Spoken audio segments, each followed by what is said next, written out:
No, no, no, no, no. Tigers. Fight, Tigers, fight, Tigers, fight. Mike, it's not even a top 1,000 moment all time. Okay, Tommy, shut the hell up, man. Mike! Oh, of course I'm gonna go with the right answer. It's Ryan Eads of the Baltimore Orioles. He's only wore the number 80 for 8 games. He's only one of 2 players. You know what? No, I'm not going to take this. Welcome to the newest and hottest segment on Go Chat. Now introducing Kane's Corner with Matt Kane, where I break down the current news in sports ranging from football all the way to hockey. Today, we have a great episode. We're going to talk about the Rams and the Bengals. What's up with Mr. Rodgers, an Eastern Conference shakeup, and Jack is back in the NHL. I'm Matt Kane. I'm happy to join you here on this beautiful Sunday from sunny Los Angeles, the home of the Los Angeles Rams. Now, speaking of the Rams, the NFL season just came to a close this past week with Super Bowl 56 when the Rams spoiled the Bengals 23-20. Talk about a great game from guys like Cooper Kupp, the MVP, with 8 receptions and 92 yards and 2 touchdowns, including that game-winning drive over Eli Apple. Matthew Stafford also had a great game, 26 for 40, 283 yards and 3 touchdowns, 2 interceptions. Great game. And then you look defensively. Who else are we going to talk about other than Aaron Donald, who is a maniac? He recorded 2 sacks on Sunday and had the key drive defensively, pulling Samaje Perine away from that first down and applying the pressure on Joe Burrow on that must-convert 4th-and-1 for the Bengals. Moving into the offseason, what is next for the Los Angeles Rams? And I'm here to answer that question. What else other than run it back? We've seen it everywhere. We've seen it with the parade. They want to run it back. Sean McVay wants to run it back. Aaron Donald said he wants to run it back. Les Snead wants to run it back. I can guarantee you everyone else wants to run it back. Now, coming into this game, we heard rumors that Aaron Donald, Sean McVay, and Andrew Whitworth's futures were in doubt. I am confident to say that Andrew Whitworth is probably going to retire. He said, what else is better than to retire on a Super Bowl win against your old team? I don't blame him. Sean McVay, I feel like he's going to be back. It just wouldn't make sense if Sean McVay left. And he wants to run it back. And then Aaron Donald said that he will run it back, pending 2 big names are going to be on that roster. Those 2 names are Von Miller and Odell Beckham Jr. Now, before I dive into what they need to do to run it back, they're going to be $17 million under the salary cap. That's not good in the NFL because you got to pay those big guys and everyone's looking for that money. Everyone's looking for that big contract. Now, I understand OBJ. We're going to start with him. He said he would take a below market contract to be back. If I was Les Snead, I don't see any reason why you wouldn't do that if he actually is serious about it. He did tear his ACL. He will be out majority of the season, but still, you want to run it back. You want to bring guys like Aaron Donald back. Odell is going to be one of the guys you have to look at first. Other than Odell, Von Miller, he played amazing for the Rams ever since he got traded. He wants to be back, and they need to sign him. 2 sacks in the Super Bowl, 3 quarterback hits, double those stats for the whole postseason. He played so good for the Los Angeles Rams ever since he started, and he was playing 62% of those snaps for the Los Angeles Rams. Now, if you think about it, he was traded in week 8, week 9, week 7, week 8, week 9, somewhere around there, right before the trade deadline. He's pretty much played all those snaps for the Rams. So he's been consistently playing for them. He did have an injury with Denver early in the season, but still, he's been playing there. Cornerback Darius Williams, he had a tough season. I don't think that he'll be back. I think he's going to be chasing that bag. He's a pretty young player.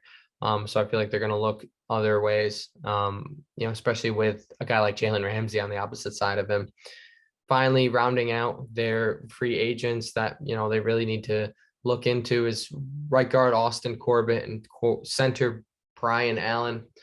The reason why I have these guys on my list is offensive lines are huge. Now, the Rams finished 7th in the NFL according to PFF, which is really good. And if they had a mediocre offensive line, they could quite possibly be in a situation like the Cincinnati Bengals where they could have lost some games because of that offensive line. They could have lost, maybe to the Tampa Bay Buccaneers. Tom Brady could be hoisting up his 8th Super Bowl. You never know. So if I had to pick one of those guys, it's Brian Allen. I think they should sign him. Austin Corbett, they could probably let go. He struggled this year for the Rams, but Brian Allen was very good, and he had a PFF grade of 80.1. Now you look at the other PFF grades. Creed Humphrey, a rookie, very great year for him. He had 91. Jason Kelsey was third. He had 84. So he's not that far behind from the other centers. And a center, I think, is one of the most underrated positions on a football offense. So if I was Les Snead, I'd look into signing OBJ, Von Miller, and Brian Allen, right away. They also need to fill holes. They lost Kevin O'Connell, their offensive coordinator, who had a great season with them. They lost him to the Minnesota Vikings. I'm sure he's going to have a great career over in Minnesota for the time being. But they're going to need to fill that hole because he was a great coach. And he was a great right-hand man to Sean McVay.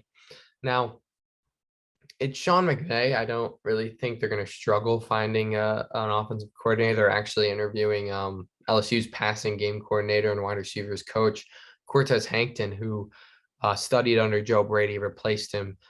Joe Brady was the passing game coordinator under Joe Burrow, or with Joe Burrow, back in 2019 with that amazing season.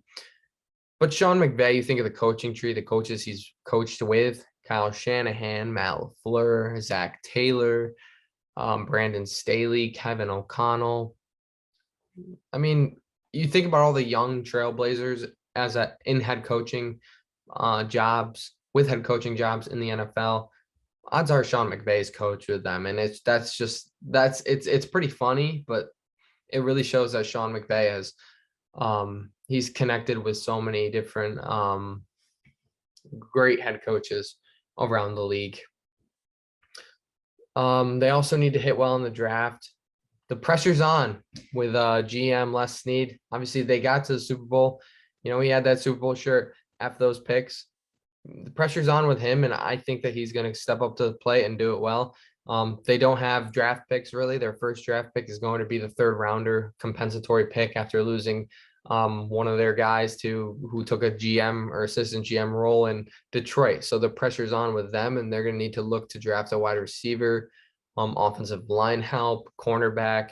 And the reason why I say wide receiver is because Odell's hurt.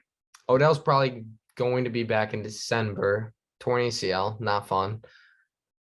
Bobby Trees, Robert Woods is back. He tore his ACL back in November. And then you have Cooper Kupp, Van Jefferson, and Ben Skoranek. Now, Ben Skoranek struggled in the Super Bowl. He had a tip that ended up being intercepted. So I think you should look into drafting a wide receiver if you want to take a wide receiver in the 3rd round. Maybe, hopefully for them, Sky Moore from Western Michigan will slide. He's very similar to Odell Beckham Jr., and he could fill that role. But they also don't need that immediate help. So I could see them, waiting a little while to draft a wide receiver. Cornerbacks: Mario Goodrich from Clemson, offensive lineman Alec Lindstrom from Boston College to work inside to fill Corbett's position. Whatever they want to do. I'm sure Les Snead's gonna hit that, but that's the keys: is fill the holes, hit well in the draft, and sign those big name guys. It's all about relationships in the NFL. Now moving to the Cincinnati Bengals.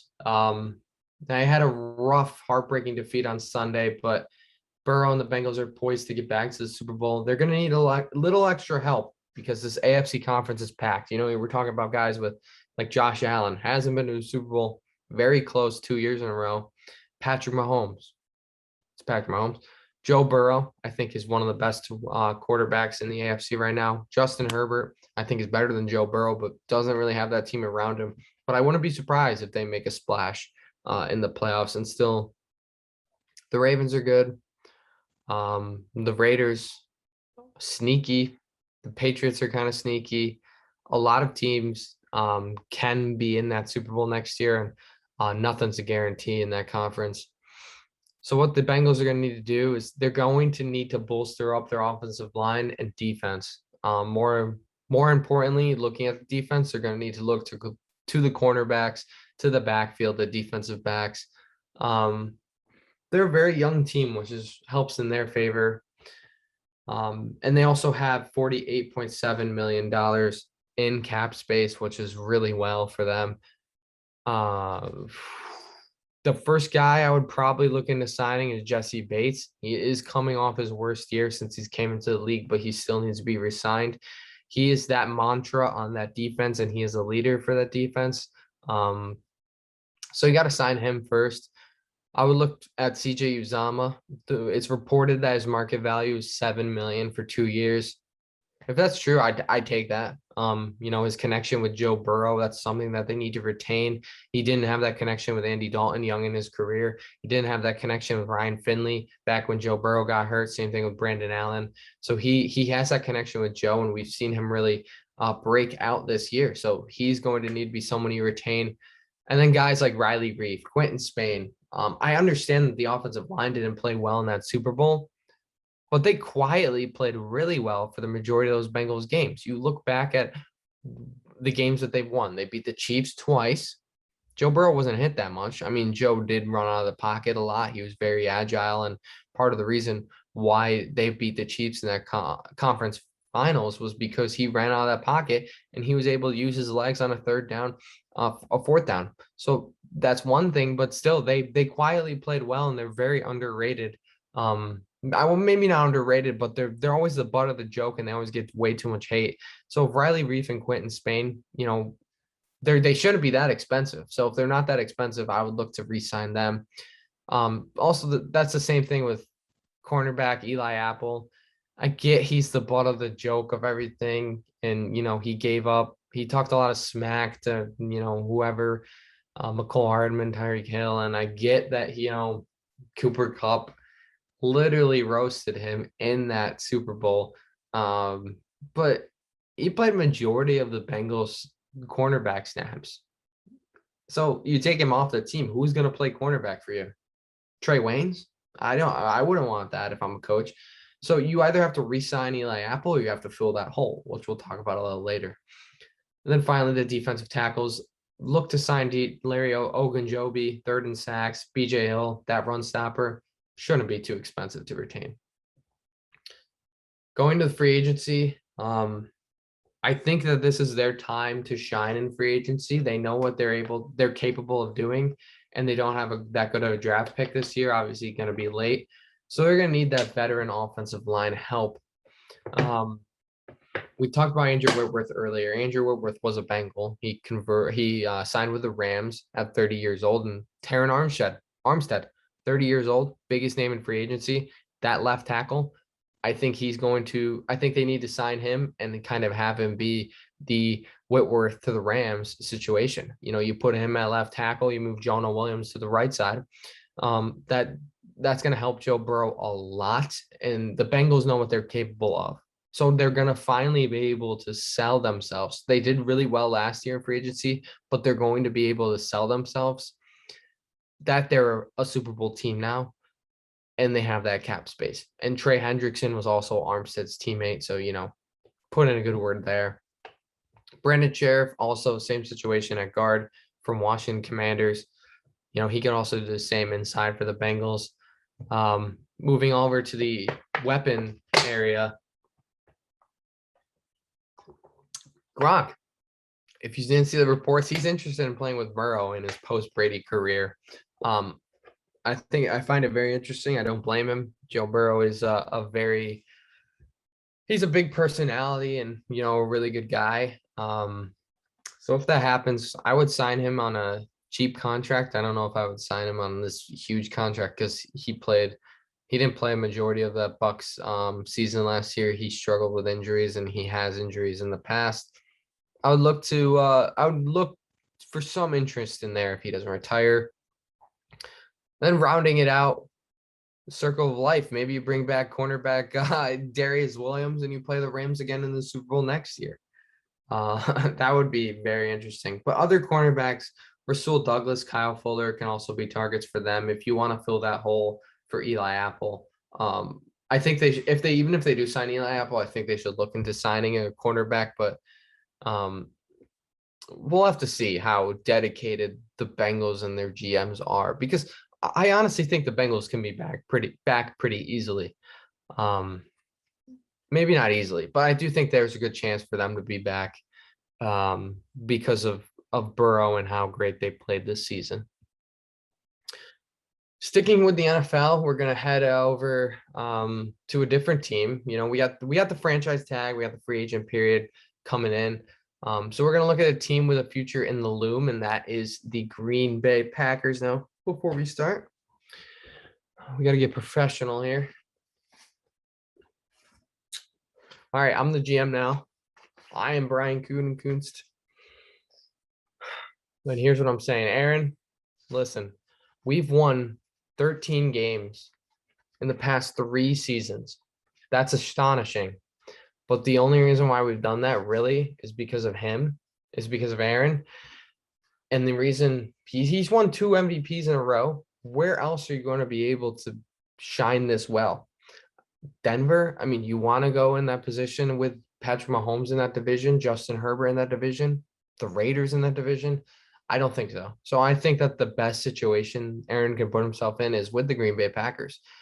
You look at his MVP speech, he thanked Brian Gutekunst. He thanked Mark Murphy. Those were 2 people he had big problems with last season. So with that being said, I expect him to be back next year alongside Devontae Adams. This would have a big impact if he is back, because the whole team is kind of in question here. They're under the cap by $50 million. So with Rodgers back, they're going to have to extend his contract, but to potentially save money, they're going to have to extend guys like Adrian Amos and Preston Smith, who had great seasons. Unfortunately, I do think that they're going to cut Zadarius Smith and Mason Crosby.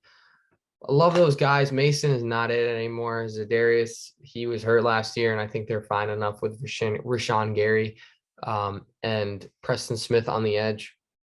And, you know, it's would save a ton of money, so I don't blame them.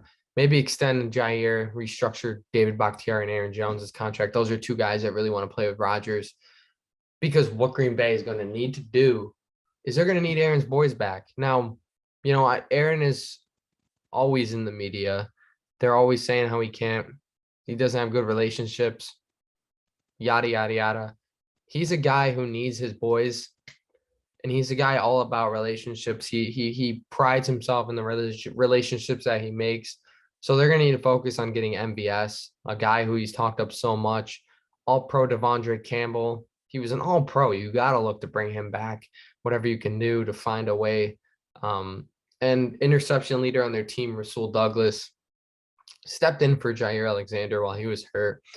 So you got to look to bring him back. And he went to Twitter and said he would take, you know, any deal to be back with Green Bay. So if that's the case, I'm calling them up right now. As for their other guys, Alan Lazard is kind of a question mark. Same with Robert Tonyan. I love both those guys, but I don't know if they're really going to fit in Green Bay based on the salary, the cap space that they have. If I had to pick one of them, I'd pick Lazard to come back. And they have the right to match any deal that Lazard gets. Aaron loves Alan Lazard. And I think that he bodes well with Lazard. He's just going to need to start trusting his guys, though. As for the holes that they're probably going to have on the edge, you know, losing Zadarius Smith, wide receiver, they need to draft one right away, and a tight end. They're going to need to look to draft and free agency for that.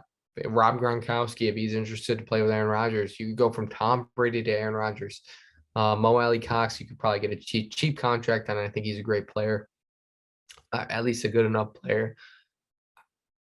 The Packers, it's going to be a situation that we're going to look into throughout the whole offseason, but I do think if they play their cards right, they could be back to the deep into the playoffs. They could be potentially playing a Los Angeles Rams, like we talked about earlier, a Dallas Cowboys, an Arizona Cardinals, you name it. It's going to be interesting to see in these next couple of weeks when Aaron's making his decision. I would expect his decision very soon. So we'll have to watch out for that. Heading over to hardwood, we got the 76ers and the Nets headlining the trade deadline with a blockbuster trade of James Harden and Ben Simmons. Let's run through the trade quickly. The 76ers, they sent over Ben Simmons, Seth Curry, Andre Drummond, and 2 first-rounders to Brooklyn, while the Nets sent over James Harden and Paul Millsap to Philadelphia. Now, we've seen it all on every talk show. Who really wins this trade? Now, I know I'm going to give you the cop-out answer, but really both of them win this trade. If you had to tell me, who do you lean towards, I would have to say Philadelphia. No bias there. I try to stay as unbiased as I possibly can. But the reason why I think Philadelphia is going to win this trade is because they're dumping a guy who wasn't even playing for them, had no intention to play at all this year. They're dumping him. A guy who wasn't even with the team. He was over in California doing his own thing, had no contact with the team. They're dumping him and they're getting James Harden.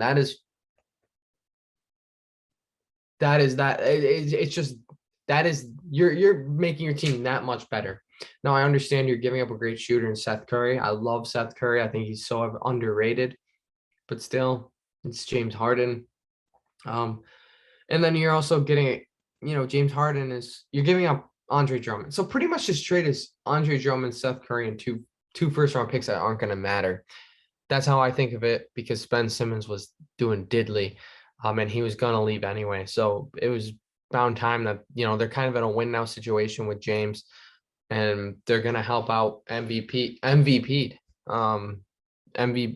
is he's the scorer on the team. He's MVP. He's leading in the MVP race, alongside, guys like Giannis, Curry, and Jokic. But I don't see how this really hurts Philly at all. You look at the team all healthy. Given that they're all healthy, this is their starting lineup. Tyrese Maxey, facilitator, move the ball around. James Harden, shooter, another option for Philly. God forbid Embiid gets hurt. Matisse Thybulle, defense. That's pretty much all he does, and he's great on defense. Tobias Harris, having a struggling this year, but he was really good last year. And then Joel Embiid. I don't need to say anything about Embiid. So Philly really is in a win now situation, and it's going to be very interesting looking at this East with the Bucks, Nets, and Heat, and even the Celtics are heating up at this time. Now with the Brooklyn Nets also looking when healthy, it's really nice. Now, come playoff time, hopefully COVID restrictions will be lifted and Kyrie can play at home. But think about it, Kyrie, Ben Simmons, KD, Cam Thomas from LSU, great player, Joe Harris, Seth Curry. It's a great team. Nick Claxton. Simmons really can facilitate. KD's the passer, flashy pass, or Kyrie, sorry, is a flashy passer, one of the best passers we've seen. And then Kevin Durant is going to score there. It's a good team, but there's a lot of ifs. So if that all goes well, I think the Brooklyn Nets can find their way into the finals. If I had to pick a team that's going to be in the finals, I probably would say it's going to be the Bucks, 76ers, or Heat. It's my opinion. I think the Nets might fall a little, but when you have Kevin Durant, you never know. All right, finally over to hockey. Jack is back. Jack Eichel played in his debut game for the Vegas Golden Knights this past week when they took on the Colorado Avalanche. He was a little quiet, but he ended up getting he was quiet in the Avalanche game, but he ended up getting his first points on Friday, assisting Max Pacioretty in their loss against the Los Angeles Kings. Now, does Eichel's return vault the Vegas Golden Knights to their first Stanley Cup win? I think this is a great question. And I think yes. I think given that this team is fully healthy, they're second in the Pacific behind the Calgary Flames, and they've had to deal with a lot of injuries. Max Pacioretty, William Karlsson, Mark Stone, he's currently on the IR and on the long-term IR. Jack Eichel's injury with the neck, ever since they acquired him, he hasn't played until Wednesday. So that this team has struggled with injuries, but if they have a fully healthy team, You got Max Pacioretty, you got Jack Eichel, you got Mark Stone, you got William Karlsson, you got Chandler Stevenson, you are Shea Theodore, you got Alex Pietrangelo, you got Robin Lehner as a goaltender. There's rumors that Marc-Andre Fleury is going to be there. I personally don't think so with a trade deadline coming up, but we'll have to see. This team fully healthy, I'm expecting them to be in that Western Conference Finals. And I wouldn't be surprised come May, they're in the Stanley Cup Finals. The only team I personally think that's in their way is the Colorado Avalanche. Now, I understand I might be disrespecting the Calgary Flames a little. But come playoff time, I don't think Calgary is going to perform as well as they're performing in the season. And the reason why I have the Colorado Avalanche there is because why wouldn't I? They have a star-studded team. Landeskog, Rantanen, Makar. Makar's probably going to win the defensive. I think he's going to win the Norris Trophy. Led out by Nathan McKinnon and they have a new goaltender there in Darcy Kemper. So I think that's the only team in their way. It's going to be interesting, but I just love the Vegas team when they're healthy. And Jack Eichel it's Jack Eichel. Like, he's not a bad player. He's had a lot of drama with him, but prior seasons in Buffalo, he has played great with them, and he's really been on a team that's gone nowhere because it's the Buffalo Sabres. Little Matt Stafford vibes. I don't know. Finishing off Kane's Corner, we got the GOAT of the week. I mean, who else would it be other than the Super Bowl 56's MVP, Cooper Kupp? Kupp finished this game with 2 touchdowns, including a game-winning drive, including the one on the game-winning drive, and finished his arguably the best season for a wide receiver in NFL history. Personally, I've ever seen. That's the best season a wide receiver's ever had. And to my knowledge, it's the best season a wide receiver's ever had. He's got the Triple Crown this year, Offensive Player of the Year, Super Bowl MVP. He was darn close to Calvin Johnson's record for receiving yards in a season.